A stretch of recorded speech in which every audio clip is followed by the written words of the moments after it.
श्री गुरु तेग बहादुर साहिब के 350वें शहीदी दिवस को समर्पित पंजाब सरकार की श्रद्धा और सत्कार से भरपूर पहल। पंजाब के 23 जिलों में गुरु साहिब के जीवन और बलिदान को दर्शाते light and sound show Srinagar, Gurdaspur, Faridkot और तख्त श्री दमदमा साहिब, तलवंडी साबो से अनंतपुर साहिब तक 4 महान नगर कीर्तन तथा 23, 24 और 25 नवंबर को अनंतपुर साहिब में होने वाले भव्य समागमों में मुख्यमंत्री सरदार भगवंत सिंह जी मान की ओर से सभी को नतमस्तक होने का हार्दिक अनुरोध। आइए अपनी अटूट श्रद्धा और सत्कार के साथ इन समागमों का हिस्सा बनी। 2014 के बाद देश के सबसे ज्यादा चर्चा अगर किसी की हो रही है तो वो है संविधान। और पिछले 2-3 सालों से तो संविधान देश की सियासत के केंद्र में आ गया। राहुल गांधी और पूरा विपक्ष संविधान बचाने की बात कर रहा है तो संविधान बदलने की बात कहने वाला आरएसएस और बीजेपी के नेताओं को भी इसके आगे झुकना पड़ रहा है। 26 नवंबर को देश ने 76वां संविधान दिवस मनाया। पुराने संसद भवन के सेंट्रल हॉल में इसे लेकर कार्यक्रम हुआ जिसमें पीएम मोदी और विपक्ष के नेता एक ही मंच पर दिखाई दिए। देखिए ये रिपोर्ट। 2 साल पहले लोकसभा चुनाव में संविधान बदलने और बचाने की लड़ाई चल रही थी। खुद पीएम मोदी ने 400 पार का नारा लगाया था और बीजेपी नेताओं ने दावे शुरू कर दिए थे कि 400 पार हुए तो संविधान बदला जाएगा, मनु संहिता को अपनाया जाएगा। तो वहीं राहुल गांधी के नेतृत्व में संविधान बचाने की लड़ाई शुरू हुई। संविधान बचाने के नाम पर विपक्ष एकजुट हुआ। जनता ने बीजेपी को सबक सिखा दिया।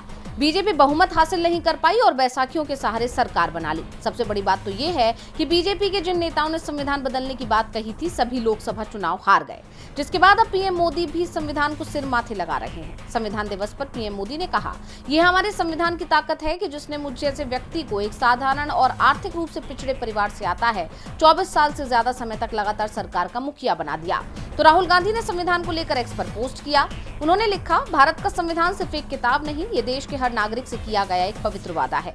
वादा कि चाहे कोई भी किसी भी धर्म या जाति का हो, किसी भी क्षेत्र से आता हो, कोई भी भाषा बोलता हो, गरीब हो या अमीर, उसे समानता, सम्मान और न्याय मिलेगा। संविधान गरीबों और वंचितों का सुरक्षा कवच है, उनकी शक्ति है और हर एक नागरिक की आवाज है।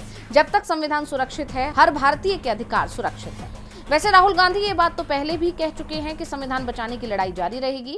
वहीं कांग्रेस महासचिव जयराम रमेश ने एक तस्वीर पोस्ट करते हुए बीजेपी पर तीखा तंज कसते हुए कहा कि ये सब संविधान बनाने के इतिहास का हिस्सा है जिसमें आरएसएस की कोई भूमिका नहीं थी। असल में संविधान अपनाने के बाद इसका रोल उस पर हमला करना और उसे कमजोर करना था और इसी रोल को मौजूदा पीएम और गृह मंत्री ने आगे बढ़ाया है, जो सोचे समझे तरीके से संविधान के सिद्धांतों, नियमों और तरीकों को तोड़ मरोड़ रहे हैं। साफ है, कांग्रेस जो संविधान बचाने की लड़ाई लड़ रही है वो आगे भी जारी रहने वाली है। डीबी लाइव की रिपोर्ट। हमारे चैनल से जुड़े रहने के लिए YouTube पर टाइप करें डीबी लाइव, सब्सक्राइब बटन को क्लिक करें और बेल आइकन को दबाना न भूलें ताकि खबरें आप तक पहुंचती रहें। देखते रहिए डीबी लाइव, क्योंकि यहाँ हैं खबरें लगातार।